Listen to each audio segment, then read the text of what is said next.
You were starting in, like you said, the 1960s as an interfacer. Late 1960s. Okay. And I'm going to assume clear up to today, because you don't lose the skill. And if you're one of 7, every once in a while they got to come knocking on your door. Well, they check on you from time to time. Okay.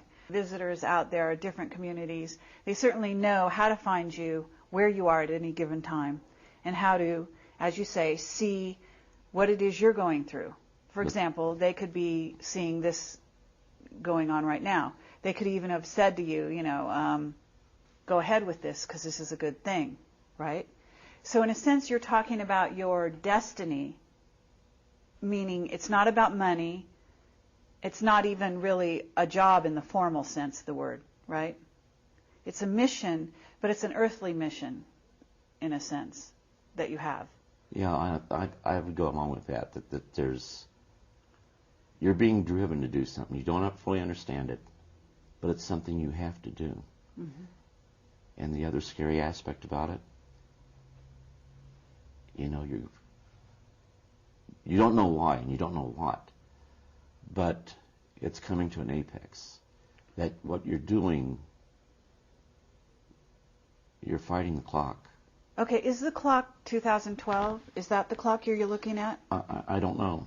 You don't know? And a lot of people say, gee, if you worked with this, you have all the you don't have all the answers. Mm-hmm. And he who comes up and tells you they have all the answers is not being truthful with you. Sure. You don't know what it is. Why would one want to go ahead, be in this field, subject themselves to ridicule? And there are family problems. The situation is my family don't understand this.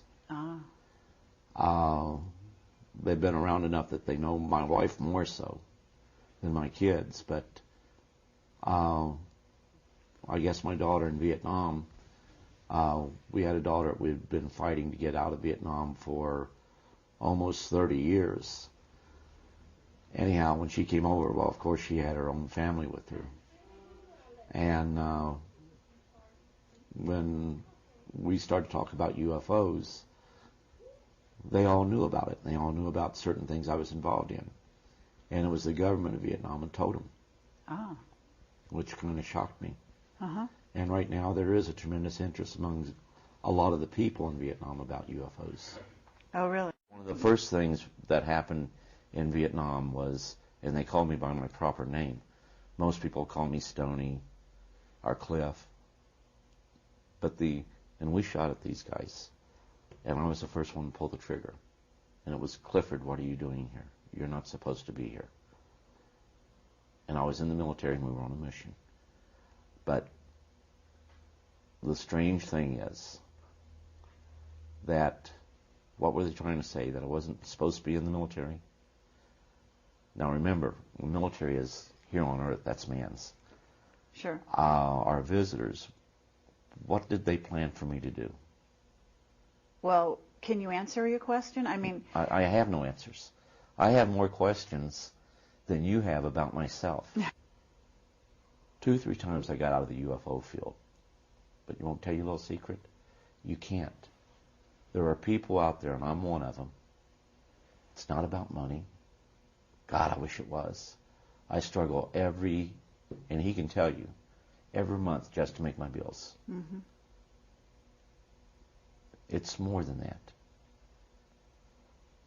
But the hardest thing to do right now is to make people think for themselves and to read. If they think for themselves and they read the documentation that's out there, and I'm referring to the government's own evidence, if they read that, mm-hmm.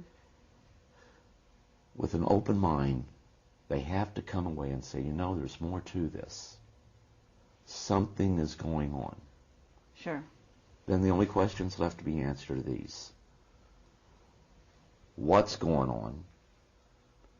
How much does our government know? And when did they know it? Okay, well, we want to thank you for your courage and for your integrity and for your spiritual development or awareness that makes you able to communicate with these off-worlders at a time when few on the planet are able to do so consciously. There were times that we were just minutes away from going to a nuclear exchange because of UFO sightings. Sure. Thanks to the hotline that was set up, which the American people were truthfully told this was to ensure that there wasn't a nuclear war started by accident due to false returns. And of course everybody had war scares. UFOs were a reality. UFOs existed. They were being reported. They were being picked up on radar. Mm-hmm. You had both radar and radar visuals that was taking place. You had fighters trying to intercept them. So in order to reassure one another that we're not doing this, and it should have been commonplace that if we had this technology, or if they had that technology, there was nothing the other side could do anyhow.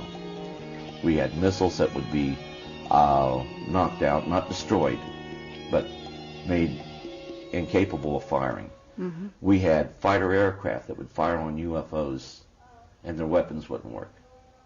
You actually have used some of the parts of humanity that are good parts that are not used by the average man. Is that right?